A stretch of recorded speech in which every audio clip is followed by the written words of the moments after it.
Un año de cambios profundos.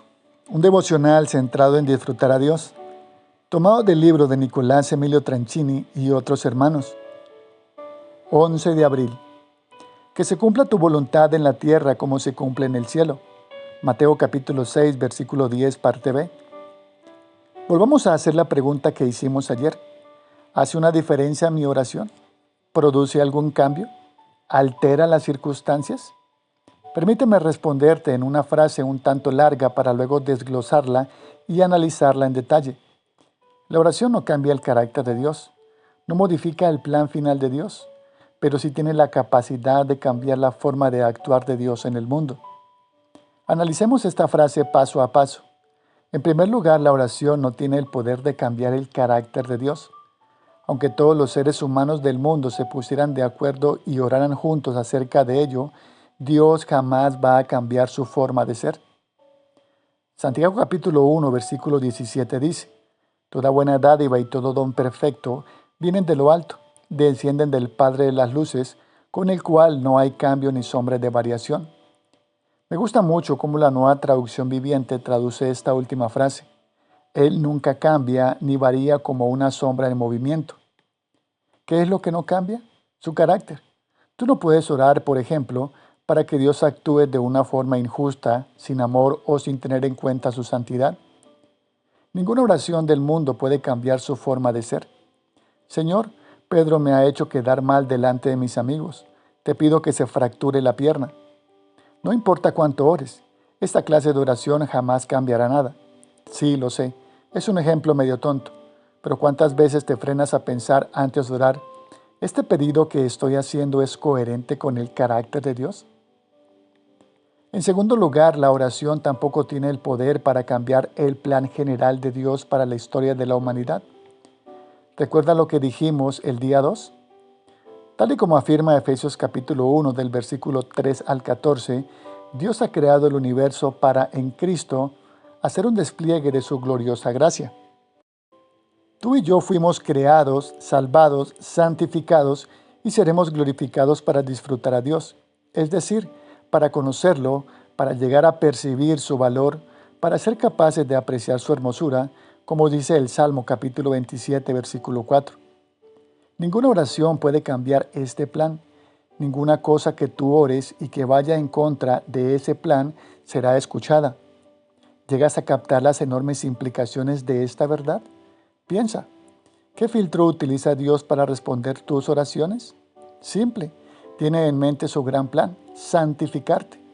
Ver por ejemplo Romanos capítulo 8, versículo 28 y 29. ¿Qué significa esto?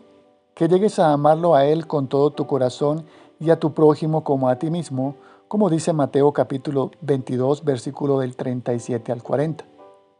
Cuando tú ores por cualquier cosa que esté alineada con esta meta, recibirás una respuesta positiva. Cuando tu oración no esté alineada con este objetivo, recibirás una respuesta negativa. En tercer lugar, la oración sí tiene el poder para cambiar las circunstancias. Los discípulos oran y la gente se sana. Ver por ejemplo Lucas capítulo 10, versículo 17. Ananías ora y Saulo recupera la vista, como dice Hechos capítulo 9, versículo 17. Elías ora y no llueve por 3 años, como dice Santiago capítulo 5, versículos 17 y 18. Nínive ora y Dios cambia sus planes, como dice Jonás capítulo 3, del versículo 5 al 9, que el rey de Nínive proclamó un edicto en el que ordenaba a todos los habitantes de la ciudad a que se arrepientan, ayunen y clamen a Dios con fuerza para que Dios no los destruya. Ahora mira lo que dice el versículo 10. Y vio Dios sus acciones que se habían apartado de su mal camino. Entonces se arrepintió Dios del mal que había dicho que les haría y no lo hizo.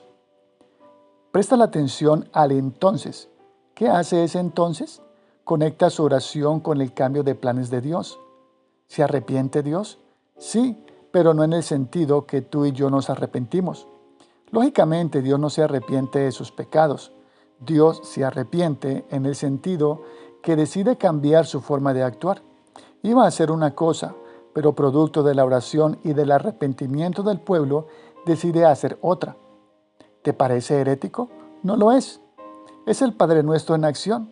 Que se cumpla tu voluntad en la tierra como se cumple en el cielo, como dice Mateo capítulo 6, versículo 10, parte B. ¿Cuál es su voluntad?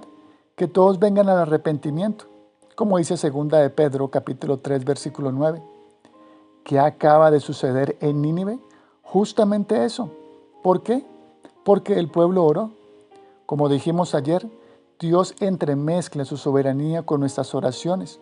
No, Él nunca pierde el control, pero sí, Él voluntariamente se autolimita para que algunos aspectos de su actuar en esta tierra estén conectados a nuestro orar.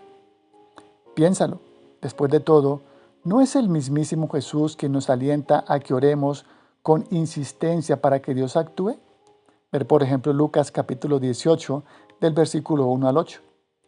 ¿Corre peligro su plan general de redención? En absoluto. Ni su plan final puede ser trastocado, ni su carácter puede ser modificado.